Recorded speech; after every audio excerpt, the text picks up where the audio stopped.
Degenerates, Mad Merrigan here for Cold Bear Sports. Right, only bit of good news today. Our golf selections are off to a flyer. So big prices. Rickie Fowler 3 under, Shane Lowry 4 under. So let's hope play resumes quick. Called off for a minute with the weather. Not called off, but postponed. Right, speaking of postponed, the former winner of the Coronation Cup, the Epsom Festival, kicks off tomorrow. But before we move on to tomorrow's selections, let's just recap today. Very disappointing. Our nap of today, really just leaving it too late, coming home like a bullet.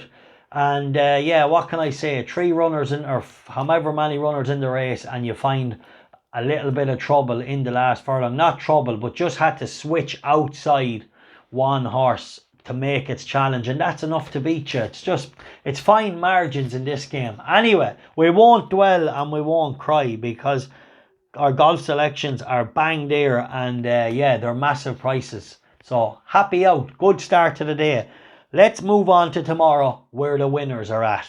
Right, let's just touch on Epsom. Couldn't really nail my colours down to anything in the Coronation Cup, so I'm just going to enjoy the race. Some really talented horses. The likes of Mogul, definitely a good horse. 𝗓𝗄𝗄, been brilliant all year. Japan, back to a bit of form. And even the 𝗓𝗄𝗃𝗃 filly looked pretty good in Ascot. But yes, different conditions tomorrow. Let's see how it will go. But anyway, I could make a selection in the Oaks. I think Santa Barbra is the one filly in this race that can take a giant leap forward. Only having its second start in the Guineas, and only beaten just over a length, while still showing signs of greenness. And the pedigree of this mare is all about middle distance. So really interesting. She steps up in trip tomorrow, and I just think she will have learnt a lot since.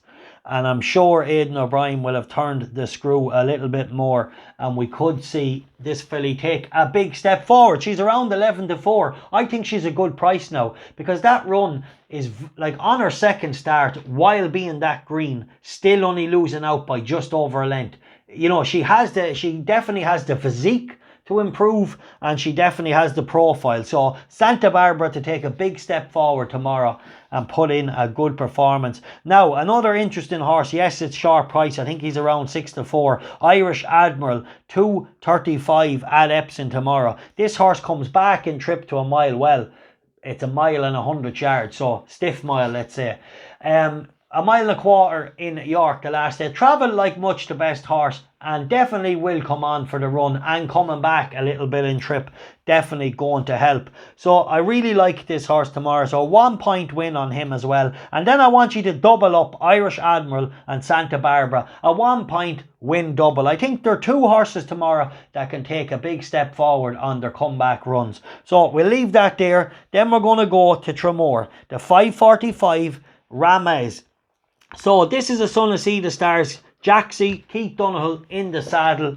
And yeah, definitely for the Sneezy Foster team. Has some okay runs. That run the last day behind 𝗕𝗏𝐶𝑢𝑟𝑒nc𝑦 was pretty good. 𝗕𝗏𝐶𝑢𝑟𝑒nc𝑦 ran well again in Ballinrobe. Maybe pulled a little hard, but he still ran well in a better race. And I think the horse Buzz Light, or whatever it was called, came out and won again since. So the form is pretty good of the last race, and it has had a few runs over hurdles, and that will stand to it around a track like Tramore, because it is you'd want your horse knowing its job. It can be sharp and quick, and if you're green around there, you might just get lost and find it hard to hold your position. So in a maiden hurdle, a horse that's improving with plenty of experience definitely has a chance. 1 point each way around the 9-2 mark. That's in the 5:45 at Tramore. And then in the 7:10 at Bath, Crystal Casque, or however you pronounce it, yeah, we'll go with that. 1 point each way. Saffie Osborne, this is around the 4-1 mark. And I just think it has a really nice piece of form. It finished second to filly Lights On of Sir Michael Stoutes, who stepped up again and went on to win in Ascot the last day. So I like it. I think Saffie getting the £5 off. Like, it's already ran well off this mark. So with the claimer on board, I really think, and an informed claimer who's definitely value for the £5, I think that might be enough just to swing it in this one's favour. So okay, really hope you're enjoying it. Keep following the golf as well for the weekend. Our selections are started off really good at massive prices. So fingers crossed we can get at least one of them into the top 10. Alright, the time for codding is over. Please like and share the content. I'd appreciate it. Thank you very much. Chat to you tomorrow. As always, every day, all day. Grinding.